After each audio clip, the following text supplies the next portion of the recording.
আজ বুধবার 1 আষাঢ় 2026 সালের 17 জুন। মকর রাশি, মকর লগ্ন, ক্যাপ্রিকন সাইনের জাতক জাতিকাদের আজকের দিনটি কিন্তু মধ্যম প্রকৃতির অতিবাহিত হবে।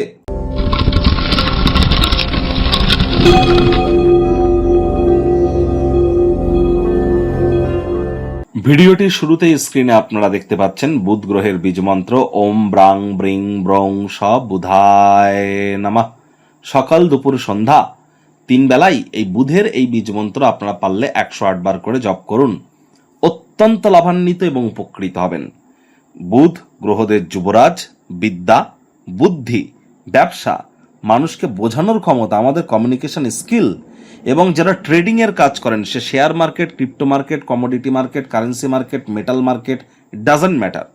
যারা খুচরো ব্যবসায়ী আছেন বা বিজনেস যারা করেন, পাইকারি বিজনেসম্যান যারা আছেন, কাউন্সেলিং কনসালটেন্সির কাজ যারা করেন, মুখনিসৃত বাণীর দ্বারা যারা অর্থ উপার্জন করছেন, প্রত্যেকের ক্ষেত্রেই কিন্তু বুধের গুরুত্ব কিন্তু অপরিসীম। আর যেহেতু বুধ আমাদের বুদ্ধির সাথে ডাইরেক্টলি কানেক্টেড, তাহলে বুধের গুরুত্ব কিন্তু আরো অত্যধিক বৃদ্ধি পেয়ে যায়। এজন্য অবশ্যই আজ বুধের বীজমন্ত্র খুব খুব জপ করুন। আর বর্তমানে বুধ কিন্তু স্বগৃহেই অবস্থান করছে, তাহলে আরো বেটার ইম্প্যাক্ট আপনারা প্রাপ্তি করবেন। আর একই সাথে আপনাদেরকে বলবো, আপনারা আজ সবুজ রঙের খাদ্য খাবার বেশি করে খান, সবুজ এলাইচি, সবুজ শাক সবজি, সবুজ রঙের বস্ত্র বেশি বেশি করে পরিধান করুন। বা চেষ্টা করুন যারা হিজড়া, উভয় লিঙ্গের, তাদেরকে অসম্মান তো করা চলবেই না, উল্টে তাদের যদি আজ কোনো কিছু দান, গিফট বা তাদের সাহায্যে যদি আপনারা আসতে পারেন, তাহলে বুধের মজবুতি কিন্তু আপনাদের বৃদ্ধি পাবে। গণেশজির নাম জপ ধ্যান আরাধনা করলেও কিন্তু বুধের মজবুতি বৃদ্ধি পেয়ে থাকে। আজ ভুলেও আপনারা ব্লু এবং ব্ল্যাক এই দুটো কালারের ড্রেস যেন পরিধান করবেন না। ভাগ্যমিটার আজ আপনাদের বলছে 7 আউট অফ 10 ভাগ্য আপনাদের অনুকূলেই থাকবে। প্রেম, দাম্পত্য এই দুই ব্যাপারেই আপনাদেরকে অতিরিক্ত সচেতনতা অবলম্বন করে চলতে হবে। কায়িক পরিশ্রমের কারণে শরীরে ক্লান্তি কিন্তু আপনারা অনুভব করতেই পারেন। ওজন বুঝে ভোজন গ্রহণ করুন। রাস্তাঘাটে সাবধানে গাড়ি ঘোড়া চালান। জটিল পরিস্থিতিতে ঘাবড়ে যাবেন না। নিজের প্রতি আস্থা, বিশ্বাস এবং ভরসা আপনারা রাখুন। অবশ্যই লাভান্বিত হবেন। আয় ইনকাম বাড়বে। নতুন উদ্যোগ পরিকল্পনা, নির্মাণ কার্যের শুরুয়াতও আজ করা যেতেই পারে।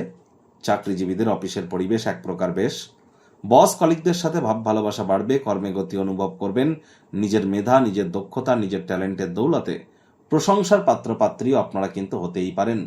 রাজনীতিবিদ যারা আছেন, জনসংযোগ বৃদ্ধি করুন। সমাজে পপুলারিটি বাড়বে। সামাজিক অনুষ্ঠানে অংশগ্রহণ করুন। মন ভালো থাকবে। অ্যান্টিক পিস, অ্যান্টিক জুয়েলারিতে অর্থ বিনিয়োগ করুন। জীবনে আর্থিক সমৃদ্ধি আসবে। আজ শিক্ষার্থী বিদ্যার্থীদের পড়াশোনায় মনোযোগ আরো বৃদ্ধি করতে হবে। উচ্চ শিক্ষার জন্য যারা বিদেশ যাত্রার কথা ভাবছিলেন, ভাগ্যদেবীও কিন্তু আজ আপনাদের পক্ষে নেই। সন্তান সন্ততি থেকে থাকলে তাদের দিকে সজাগ দৃষ্টি আপনারা বজায় রাখুন। হাউস ওয়াইফ যারা আছেন, দিনের শুরুটা তাড়াতাড়ি করুন। প্রেমিক প্রেমিকা, স্বামী স্ত্রী, না ভাব ভালোবাসা রোম্যান্স, না তর্ক বিতর্ক অশান্তি, কোনোটাতেই বাড়াবাড়ি যেন করবেন না। অন্যান্য দিনের ন্যায় আজকের দিনটিকে সাধারণ হিসেবে ট্রিট করবার আপ্রাণ প্রচেষ্টা আপনাদেরকে করতে হবে। শত্রুপক্ষ, বিরোধী পক্ষ খুব একটি শক্তিশালী থাকছে না। গৃহের পরিবেশ শান্তিপূর্ণ, নির্ঝঞ্ঝাটি কিন্তু পরিগণিত হবে। কাজের চাপ কম থাকার কারণে পরিবারের সদস্যদের সাথে সময়কে উপভোগ করুন এবং সেখানে মেন্টাল রিলিফ পাবেন। বাড়ির ছোট সদস্যদের নিয়ে, বাচ্চা কাচ্চাদের নিয়ে শপিং মল, পার্ক বা নিকটবর্তী কোনো স্থানে কিন্তু আপনারা হ্যাং আউট করতে যেতেই পারেন। মেন্টাল রিলিফ সেখানেও প্রাপ্তি করতে চলেছেন।